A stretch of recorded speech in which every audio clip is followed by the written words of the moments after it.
A house fire that claimed the lives of 3 young children, and a grieving father that was unable to save them. Within days, sympathy was replaced by suspicion. 13 years later, that same father would be executed for the murder of his own children. But what if that fire wasn't arson? What if the evidence was flawed? What if an innocent man was executed based on outdated and disproven science? Today, we will step through the heartbreaking story of Cameron Todd Willingham, who many believe died an innocent man.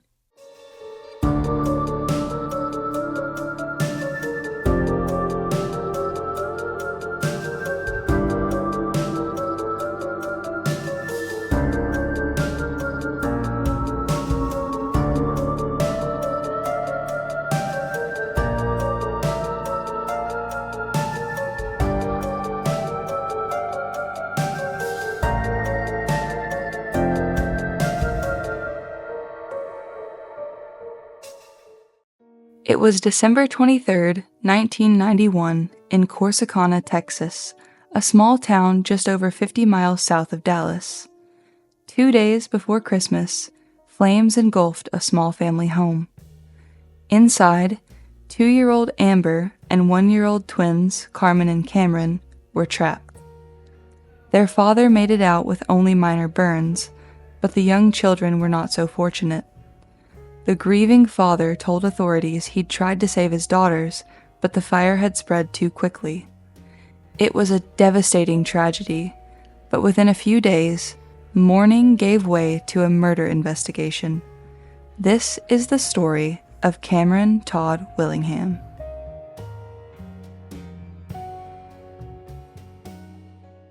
Cameron Todd Willingham was born in Oklahoma, and he'd spent much of his life in Corsicana, Texas. Some described Cameron as having been a bit rough around the edges and having his fair share of partying, but he had never been violent. At the time of the fire, Willingham had recently married 𝖒𝖊𝖉𝖎, and the couple shared 3 daughters, Amber, age 2, and twins Carmen and Cameron, age 1. Though they didn't have much, the couple was trying their best to provide a good life for their children. Life hadn't been easy, but they were trying. Friends and family insisted that Cameron, despite his previous partying days, was a deeply devoted father. This image of an adoring and loving family man would be quickly destroyed along with their home. On December 23rd, Stacy had been out shopping for last-minute Christmas presents. Her husband and daughters were at home when the fire broke out. Cameron managed to escape with some minor burns, but the couple's 3 children were trapped inside. Though first responders acted quickly to save the girls, it was already too late. All 3 had died of smoke inhalation before they could be rescued. In the days following the fire, investigators pored over what remained of the family home. They noted burn patterns and what they believed to be signs of accelerant. From this, they drew a conclusion. This could not have been a tragic accident. Cameron quickly fell under scrutiny and suspect. With no eyewitnesses and very little physical evidence, police arrested Cameron. Still reeling from the loss of his daughters, Cameron was insistent he'd had nothing to do with their deaths. But his pleas fell on deaf ears, and he was charged with capital murder. Prosecution wasted no time in kicking off Cameron's trial. They painted Cameron as a monster, a selfish man who murdered his own children to free himself from the burden of family life. Their case relied heavily on the arson investigation, which did find traces of accelerant through chemical testing. The prosecution's only other key piece of evidence was testimony from one Johnny Webb, a jailhouse informant who claimed that Cameron had confessed to starting the fire in order to hide the injuries or death of one of his children.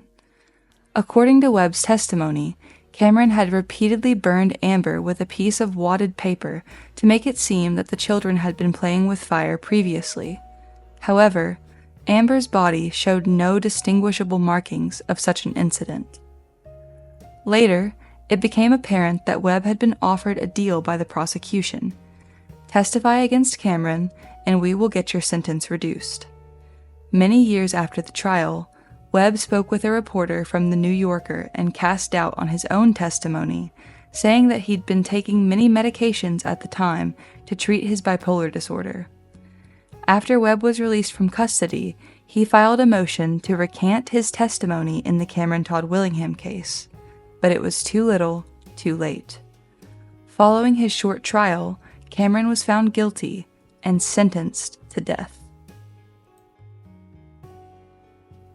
Cameron was sent to await the end of his life on death row, all the while consistently maintaining his innocence.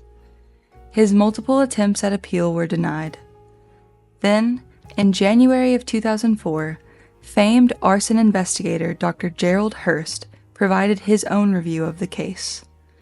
Through recreation of various elements of the fire, Dr. Hurst was able to discredit every piece of evidence used by the initial investigators to support labeling this fire as arson. The methods used by the original investigators were outdated and had since been entirely disproven. There was still the issue of the accelerant. Chemical testing had confirmed that there was accelerant present at the scene. For this, Dr. Hurst also had an answer. The only place accelerant was confirmed through chemical testing was on the family's front porch. The front porch also had a charcoal grill, which would have easily explained the presence of accelerant in that location, as lighter fluid would have been used to ignite the grill. With the final piece of evidence debunked and discredited, Dr. Hurst sent his findings to the office of the Texas governor and the Board of Pardons and Paroles, stating he'd concluded there was no evidence of arson. Unfortunately for Cameron, even sound science could not save him. In February of 2004, only weeks after they'd received a report all but proving the primary evidence against him to be false, the state of Texas executed Cameron Todd Willingham via lethal injection. Years after Cameron's death, the Chicago Tribune published their own investigation into the case. The evidence they uncovered was disturbing and shocking. They revealed that the state of Texas had proceeded with an execution knowing that the only piece of physical evidence was entirely discredited by an expert analyst. What's more, the Tribune provided insight from 9 of the top fire scientists in the country, all of which agreed this was not arson. The Innocence Project filed a lawsuit against the state of Texas, and the Washington Post later published new evidence that Webb had admitted on tape to having lied on the witness stand to have his own sentence reduced. Despite all this, the state of Texas and the city of Corsicana have never admitted fault. The official narrative from both is that Cameron Todd Willingham was a monster who murdered his own children in cold blood. In 2018, a biographical film titled Trial by Fire followed the story of 𝕉𝖊𝖉𝖎𝖆, a Texas mother who befriended Cameron during his time on death row and had worked to clear his name. The film was brought to Netflix in February of 2025, igniting renewed interest in Cameron's case and bringing his name back to public attention.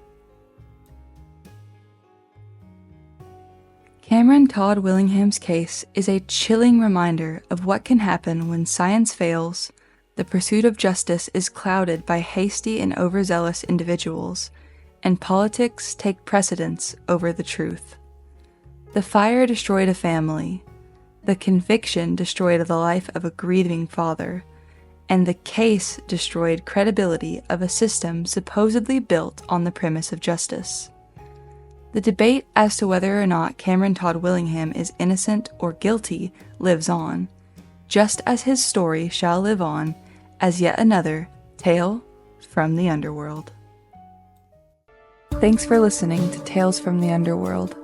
If you're fascinated by the stories we uncover, make sure to hit that subscribe button on your favorite podcast platform so you never miss an episode.